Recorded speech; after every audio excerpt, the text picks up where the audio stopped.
आनंद जी, सीधे सीधे अगर आप तीनों को हम अलग कर दें, सिर्फ शिवसेना और एमएनएस की बात करें, तो क्या आपको राज ठाकरे का ये आक्रामक रुख और इस तरह से सड़कों पर उतरना डर लग रहा है?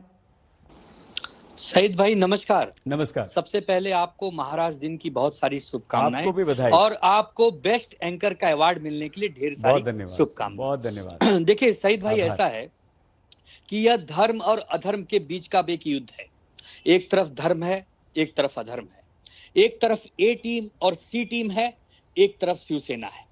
एक तरफ हिंदू हृदय सम्राट आदरणीय बाला साहब ठाकरे जी हैं, उनका आशीर्वाद है, उद्धव ठाकरे जी का नेतृत्व है और शिवसेना है। और एक तरफ एक ऐसी असफलता है, एक ऐसे असफल लोग हैं जो पिछले 17 सालों से अपनी जमीन को बनाने में लगे हैं। मुझे हैरानी तब होती है सईद भाई, जब राज ठाकरे जैसे नेता, जिनके पास एक विधायक और एक नगर सेवक हैं, और वो कभी भी केंद्र सरकार की आलोचना नहीं करते। हैरानी तब होती है जब वो कहते हैं कि मैं हिंदू हृदय सम्राट हूं।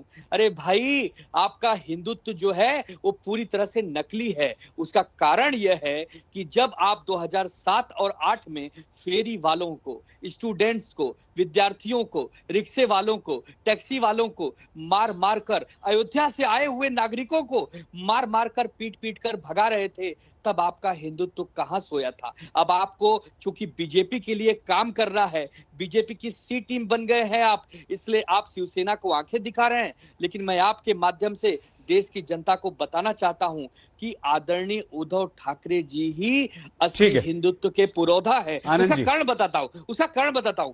हिंदुत्व वो है सईद भाई जो सबको अपने हृदय में समान रूप से संभाले, किसी का विरोध न करे। यही तो श्री राम भगवान कहते थे कि अगर मेरे राज्य में एक व्यक्ति भी दुखी है तो मेरा राम राज्य सही नहीं है। बिल्कुल, यही तो हिंदुत्व है। दुबे जी, सचिन जी, हम आपके पास आना चाह रहे थे और आपका एक रिएक्शन भी इंपॉर्टेंट था, लेकिन क्योंकि डॉक्टर वागीश हमारे साथ जुड़ चुके हैं, तो अब मैं आपके पास बाद में आता हूं। पहले सीधे डॉक्टर सारस्वत, आप नहीं थे, बृजमोहन श्रीवास्तव जी, आनंद दुबे जी ने सीधे सीधे आप पर, आपकी पार्टी एमएनएस पर यह आरोप लगा दिया है कि आप तो बीजेपी की सी टीम बन चुके हैं, बीजेपी के इशारे पर काम कर रहे हैं। हमारा प्रश्न बहुत सीधा सा, बिना किसी भूमिका के, डॉक्टर साहब, क्या आपका 24 में लोकसभा विधानसभा दोनों में बीजेपी के साथ एमएनएस का कोई गठबंधन हो रहा है, कोई गठजोड़ हो रहा है, कोई संबंध? सईद भाई, ये आनंद जी और ब्रजमोहन जी जिस तरह से बात करते हैं, ऐसा लगता है कि इन्होंने तोते की तरह एक स्क्रिप्ट को रख लिया है, बस उसी को बार बार रिपीट किए जाना है। कोई भी चैनल हो, कोई भी एंकर हो, कोई भी डिबेट हो, विषय कोई भी हो, इन्हें सिर्फ इतना ही बोलना है, ए टीम, बी टीम, सी टीम, क्योंकि टीम बनाने की आदत इनको पड़ गई है।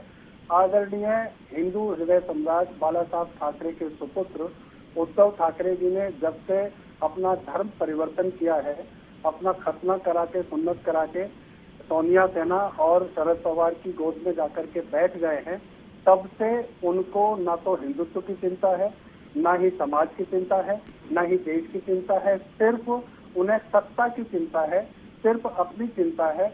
वो सत्ता भोगी बन गए हैं, इसलिए हर चीज में उन्हें ढोंग नजर आ रहा है। राज ठाकरे जी ढोंगी नहीं है। जब उन्होंने विरोध किया आदरणीय मोदी जी का, तब वो विरोध के मुद्दे थे, इसलिए विरोध किया। आज अगर उन्होंने धारा 370 और दूसरे रिफॉर्म देश भर में किए हैं और उनकी प्रशंसा की जानी चाहिए, तो आज हम उनकी प्रशंसा कर रहे हैं। योगी जी ने लाउड स्पीकर की आवाज को बिना शोर के कम कर दिया, लेकिन शिवसेना, कांग्रेस और एनसीपी की सरकार शोर मचाई जा रही है, कोई निर्णय तक पहुंच नहीं पा रही है, तो हम इनका विरोध कर रहे हैं। हम इनको आईना दिखा रहे हैं और ये कह रहे हैं कि आपने ए टीम, बी टीम और सी टीम बना ली है। ठीक है, हम किसी टीम में नहीं है। दुबे जी बोलने में, दुबे जी एक सेकंड, दुबे जी, हाँ, मेरी बात पूरे हो गई। हाँ, दुबे जी नहीं टोकेगा नहीं। दुबे जी निवेदन, दुबे जी निवेदन, डॉक्टर वागीश, डॉक्टर वागीश, 2024 की तैयारी, तो मैं आपको बहुत स्पष्ट तरीके से, नहीं तैयारी नहीं, बीजेपी के साथ मैं वहीं आ रहा हूँ। गठबंधन तब होता है जब कोई दल किसी को प्रस्ताव देता है। तो भारतीय जनता पार्टी ने अब तक किसी भी तरह का लिखित या मौखिक प्रस्ताव हमें नहीं दिया है। अगर कभी कोई इस तरह का प्रस्ताव दिया जाएगा तो निश्चित तौर से राज ठाकरे जी उस पर सहृदयता के साथ विचार करेंगे, लेकिन ये बिल्कुल जरूरी नहीं है कि भारतीय जनता पार्टी के साथ हमारा गठबंधन हो, उसके साथ गठबंधन में हम चुनाव लड़ें। राज ठाकरे जी ने अब तक एकला चलो की नीति अपनाई है। अगर हमारे एजेंडे पे कोई दल सहमत होगा तो हम निश्चित तौर पे उस पर विचार करेंगे, लेकिन हमारे एजेंडे पर महाराष्ट्र का एजेंडे है, हिंदुत्व का डॉक्टर एजेंडा है। वागीश, हम धर्मांध नहीं है, हम डॉक्टर साहब, धर्माभिमानी है, ये बहुत स्पष्ट है।